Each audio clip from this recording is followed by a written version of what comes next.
It's Tuesday, March 1st, and this is your coffee break on the HAN Network. I'm Kate Czaplinski, bringing you the latest local news, including the community mourning a high school athlete who died over the weekend, a landmark restaurant's future in question, and much more.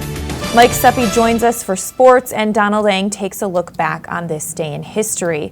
But first, a Shelton man was arrested in connection with a string of residential burglaries that took place in several towns during 2015.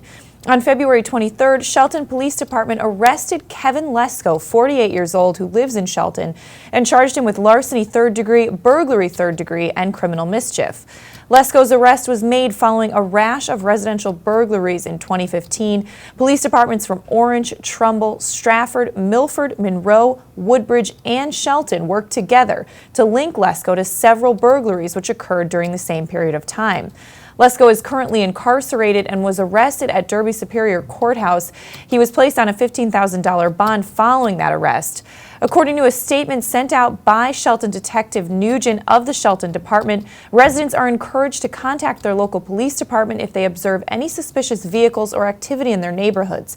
Residents should also set their alarms if they have them, lock their doors, and take preventative steps to deter their residences from being a target of a burglary. And state police are looking for a 16-year-old endangered runaway who was last seen in Bridgeport on Saturday.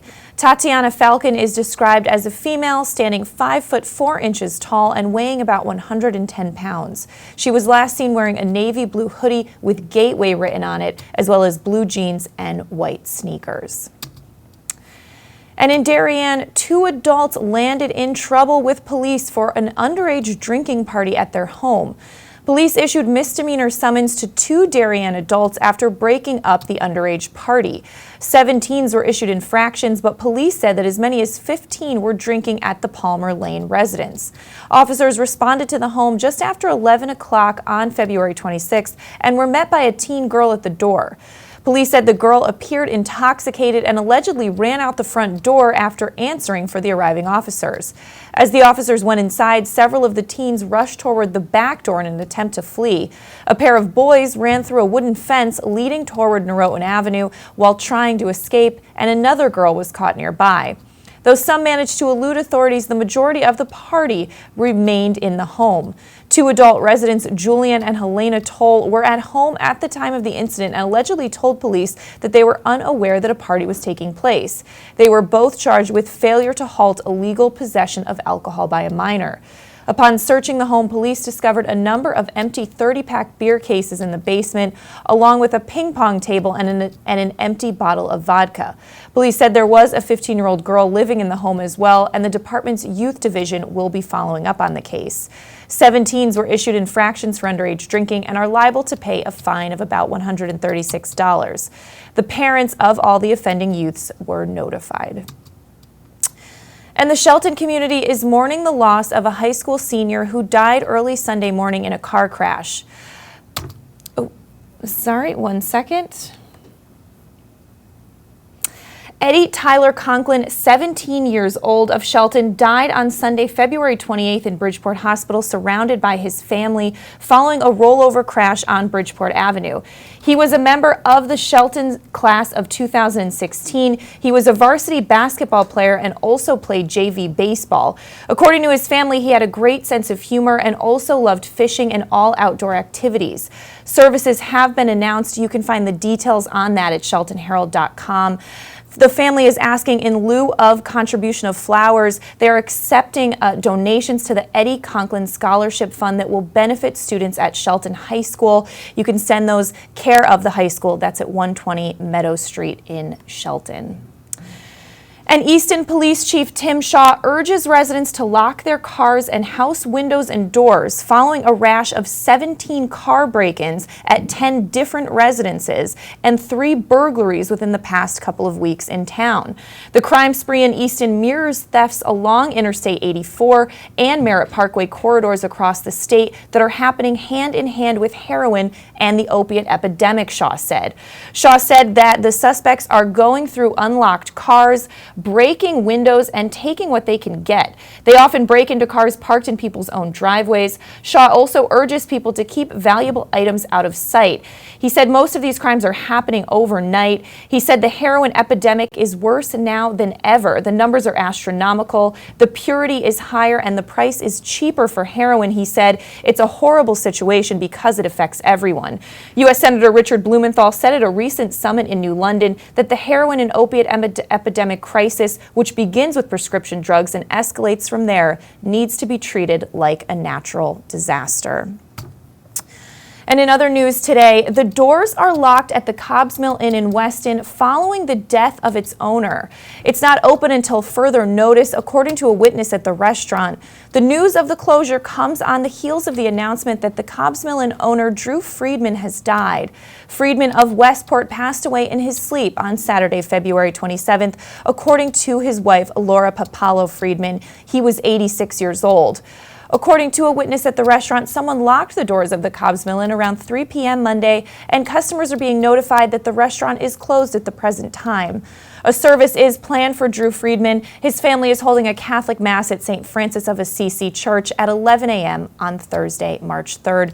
But you can follow updates on that story at thewestonforum.com.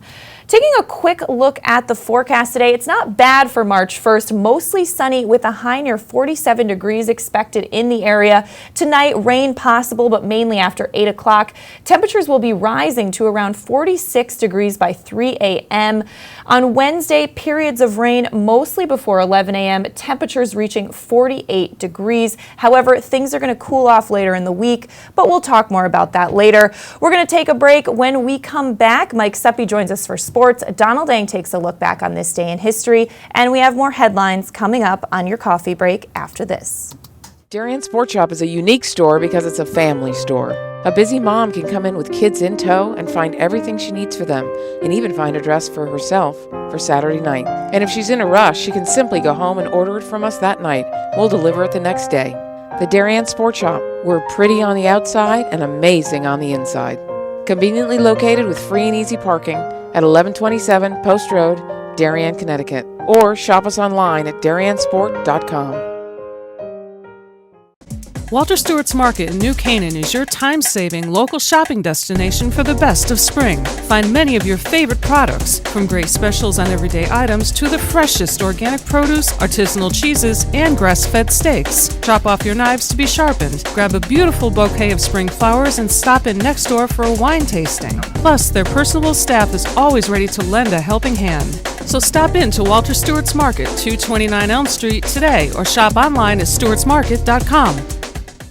Had a sports injury that needs immediate care? Coastal Ortho Express Urgent Care gives you direct access to an orthopedic specialist quickly. Their highly trained orthopedic professionals expertly treat you without an appointment. Skiing, snowboard, or sports accident, sprain or fracture, Coastal Ortho Express can help. Coastal Ortho Express Urgent Care open Monday through Saturday in the iPark building at 761 Main Avenue in Norwalk. Call 203-845-2070 or coastalorthoexpress.com. Find them on Facebook at Coastal Ortho CT. What's happening up in Hartford and what's trending in the Nutmeg State? Join Kate Czaplinski And Josh Fisher on CT Pulse live Wednesdays at 12:30 to find out. We talk to the leaders and newsmakers while breaking down the stories you should be paying attention to each week. With the help of HAN's editorial cartoonist Doug Smith, we take a humorous look at the news of the week. We talk about everything you were told you should avoid bringing up in polite company. CT Pulse, Wednesdays at 12:30 on the HAN Network.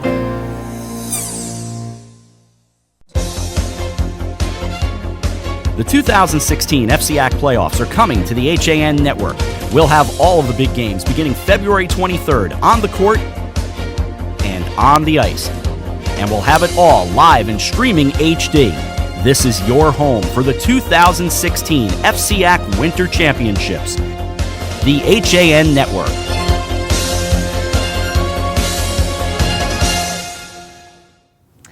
And we're back on this March 1st edition of your coffee break on the HAN Network. I'm Kate Czaplinski. It's time to throw it to Donald Ang to take a look back on this day in history. Check it out. A location whose beauty inspired a fashion trend. gone forever in a flash. But first we go to 1692. Sarah Good, Sarah Osborne, and a woman named Tituba brought before the local magistrate in Salem Village, Massachusetts, beginning what would become known as the Salem Witch Trials. The episode is one of colonial America's most notorious cases of mass hysteria and has been used in political rhetoric and pop literature as a cautionary tale about the dangers of isolationism and religious extremism. Before the hysteria subsided, 14 women, 6 men had been executed. To 1867 we go. Nebraska becomes the 37th state in the Union. Lancaster, Nebraska, there it is right there, is renamed Lincoln and becomes the state capital. The village of Lancaster was comprised of 2 stores, a shoe shop, 6 or 7 houses, and about 30 residents, but 2 years later, when the population boom had expanded it to about 500, Lincoln was named the home of the University of Nebraska. 1893, electrical engineer Nikola Tesla demonstrates wireless power in St. Louis. Tesla's idea was to use the ionosphere to transmit power around the world. The problem, though, how to make money off the idea, since he would have no way of knowing who was actually using the power. During his life, Tesla received 800 patents and the Thomas Edison Award for Innovation, an award he, by the way, considered an insult since he and Edison despised each other. 1998, Titanic becomes the first film to gross over $1 billion. Ironically, the movie an hour longer than the actual sinking of the ship. And finally, now we go to 1954 for this. Once more, for the first time since Operation Crossroad in 1946, bikini took its place in the story of atomic testing. The date was March 1, 1954.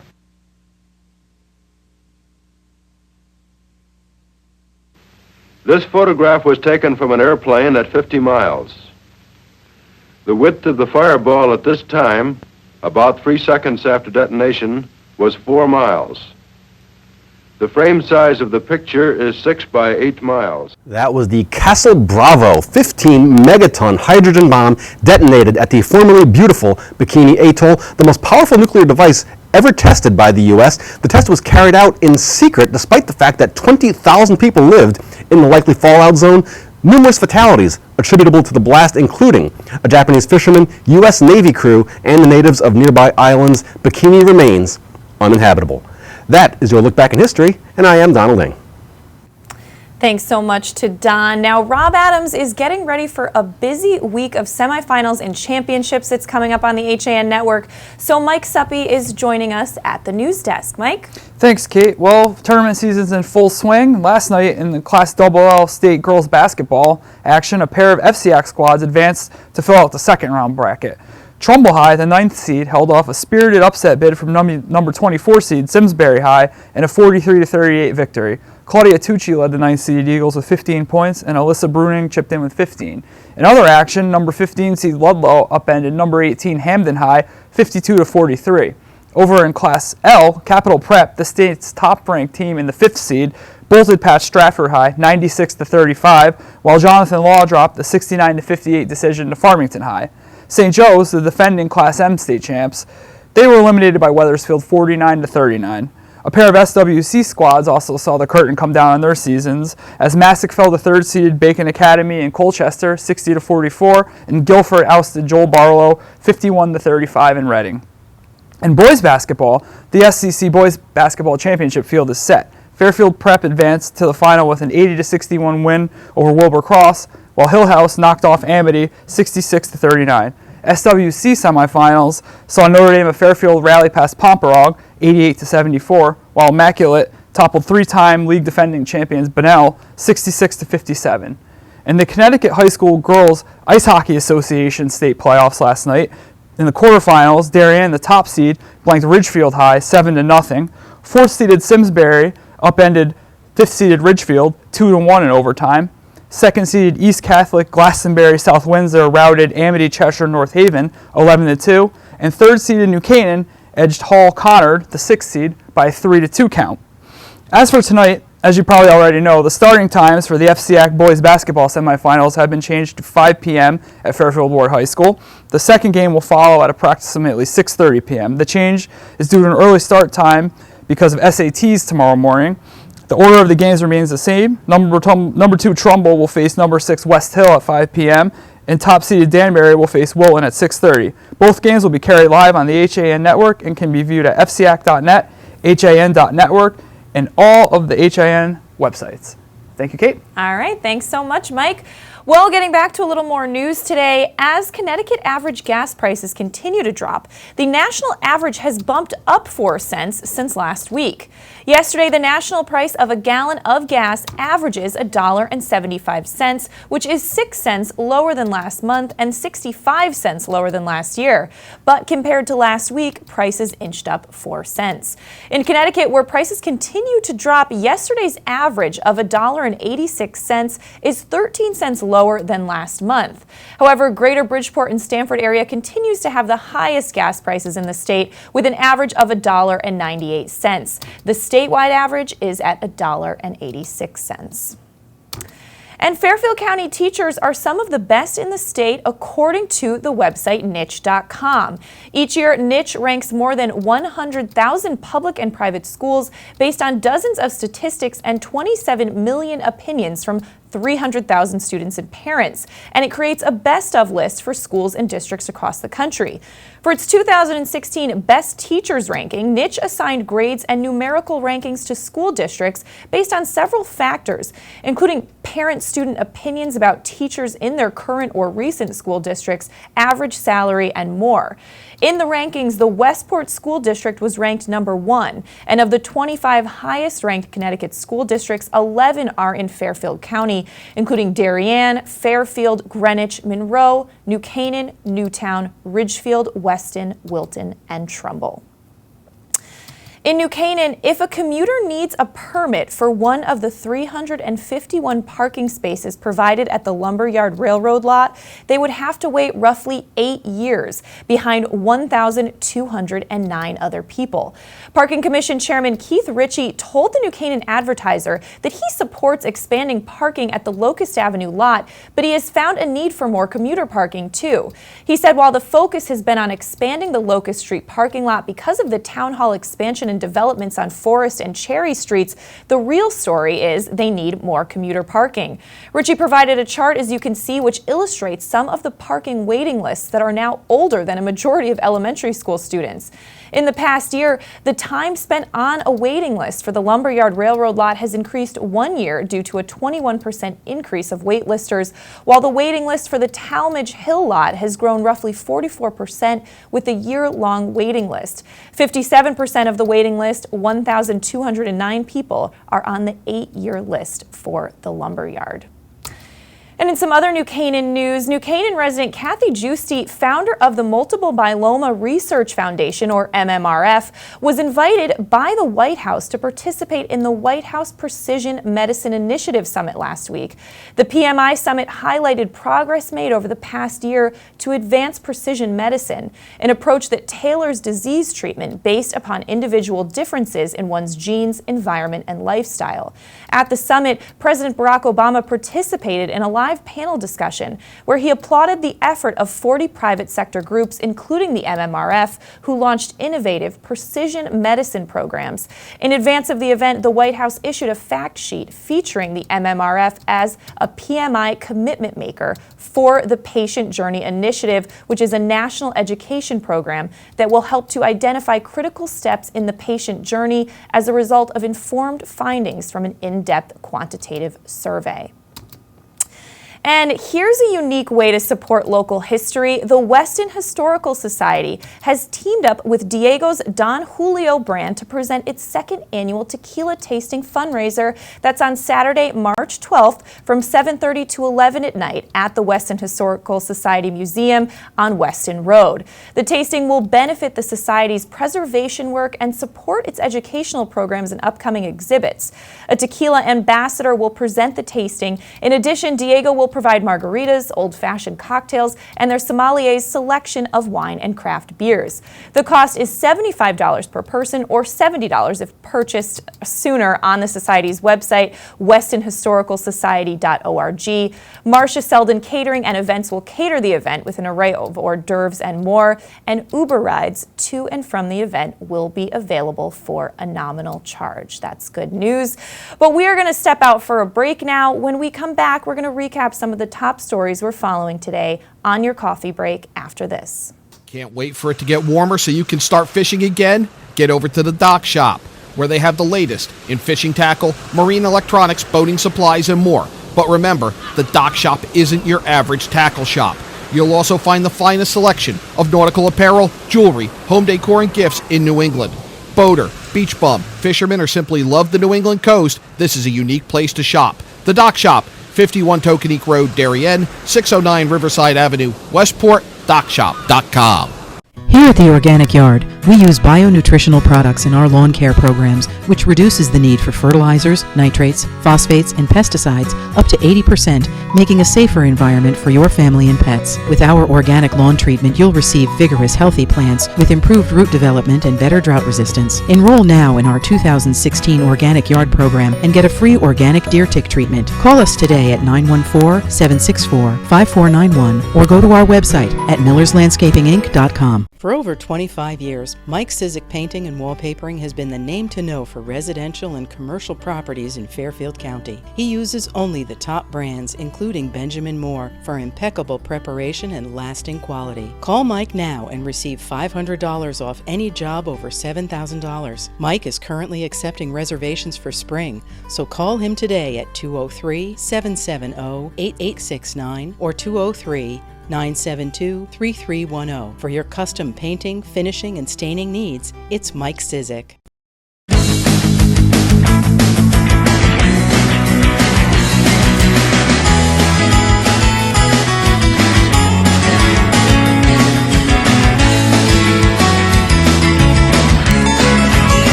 Hi, I'm Rob Adams with my good friend Donald Eng, and we're the home team for Nutmeg Sports, Monday through Wednesday at 2 o'clock right here on the HAN Network.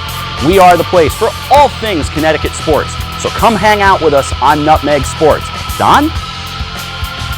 They don't call him the best color man in the game for nothing. Nutmeg Sports, 2 o'clock, Monday through Wednesday right here on the HAN Network.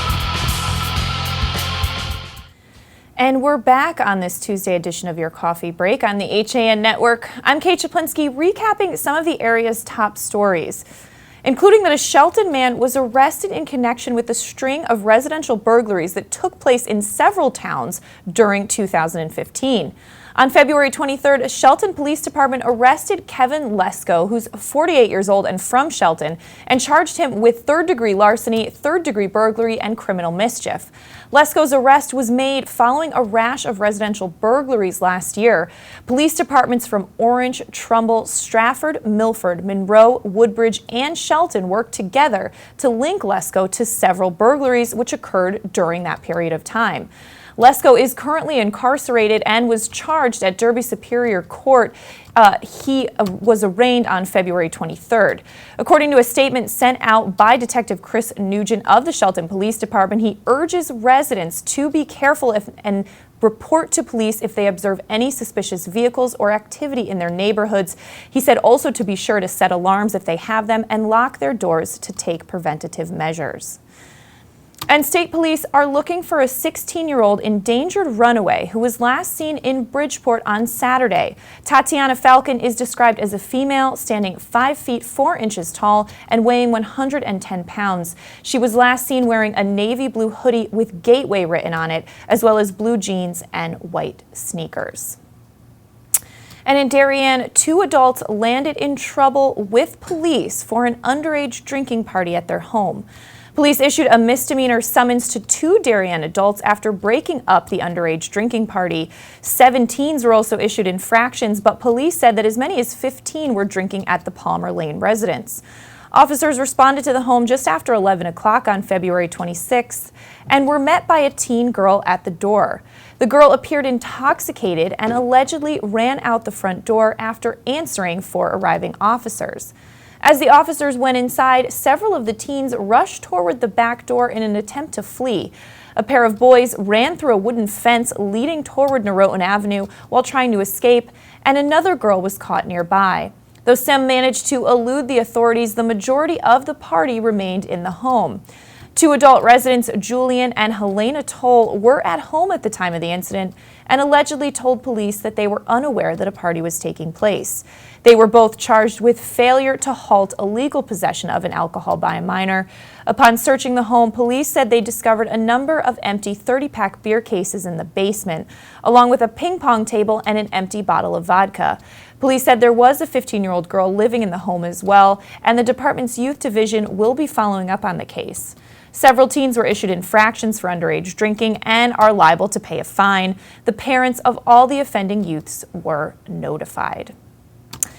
And in an update on a story we brought you yesterday, the Shelton community is mourning the loss of a high school senior who died early Sunday morning in a crash. Eddie Tyler Conklin, 17 years old, died Sunday, February 28th in Bridgeport Hospital, surrounded by his family, following the rollover crash on Bridgeport Avenue. He was a member of the Shelton High class of 2016. He was a varsity basketball player and also played JV baseball.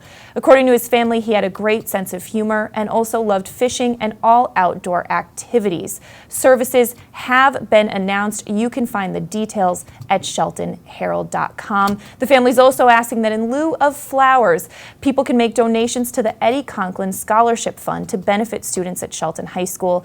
Again, you can get more information at sheltonherald.com.